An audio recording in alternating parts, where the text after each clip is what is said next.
We finished packing her closet. Some of the clothes were going to Goodwill, and some were going to a yard sale my sister was holding for Diana's clothes that she thought she could sell. I let her decide where most of Diana's things would end up going.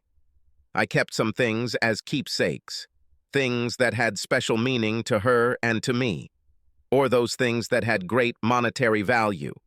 My sister was like a vulture. She had her eye on all the good jewelry and artwork that belonged to Diana. I practically had to snatch them out of her hands.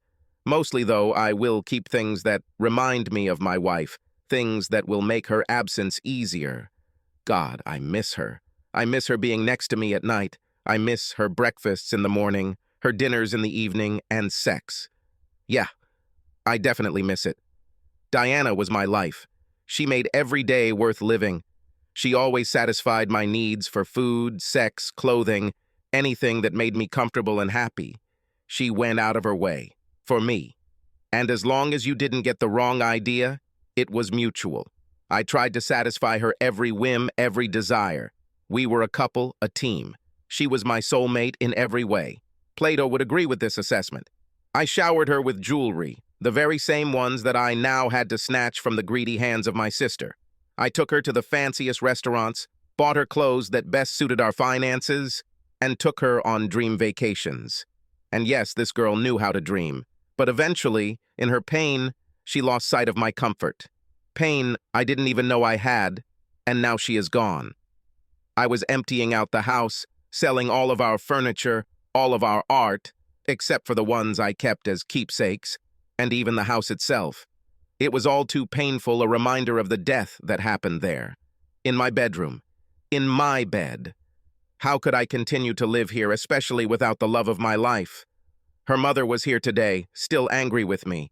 She blames me for Diana's absence. She blames me for the death and bloodshed. Like I planned it, like I wanted it. Oh no, I tried to tell her how much I was in love and how Diana was my life. She didn't believe me. My mother-in-law came to demand, or should I say snatch, Diana's jewelry, or at least the things she inherited from her two grandmothers. She claimed they were family heirlooms. Well, no. I was Diana's family. And these were memories, maybe not of our love, but at least of our life together. When I look at these exhibits, it brings back pleasant memories. This allows me to remember Diana in all the glory of our love. Mom, I had lost my mother, so Diana's mother had always been my mother, and although now she demanded that I stop calling her, I still thought of her that way, said offendedly, "Max, you only kept these things because they were the only valuable things in my life that I gave to my daughter." Mom claimed that what I bought my wife was cheap junk. I countered that Diana liked my gifts and wore them every day.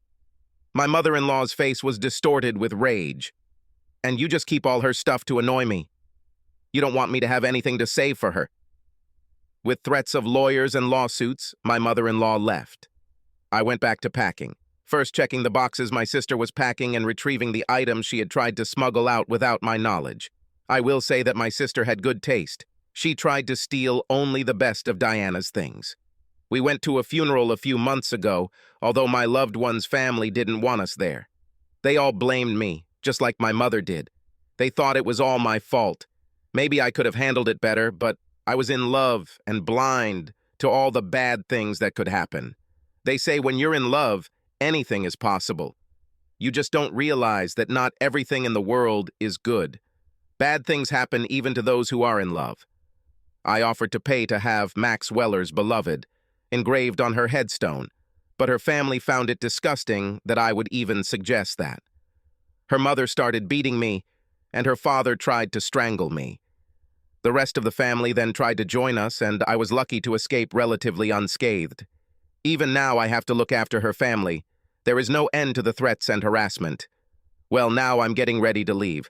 The house was sold, all my wife's belongings were sold, and I was about to slip away into the night, away from both her family and her relatives, leaving it all behind.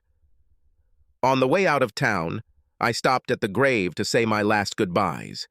The tombstone was missing the inscription, "Beloved of Max Weller," which I so wanted. It simply said, "Julie Crum, 2003-2022. taken from us too soon. I cried a little and apologized to Julie again for not knowing Diana was coming home that day. I was in love with both of them, my wife and my intern at work. I thought spending the night in my bed at home with my love was a good idea, especially since Diana wasn't supposed to be in town that night, and everything was really good until my wife burst into the room and put 9 bullets from my Glock into my mistress. Now I've lost them both, Julie to the grave and Diana to the state prison system. Both families hate me, blame me for everything, although if Diana would just talk to me, I'm sure we would all be very happy together. Was it really my fault that my wife was so hot and out of control? I don't think so. But who the hell understands women? Subscribe to our channel so that your second shaft doesn't cheat on you, and go ahead and listen to the next story, because this story is nothing compared to the next one. If you're under 18, don't even think about listening to the next one.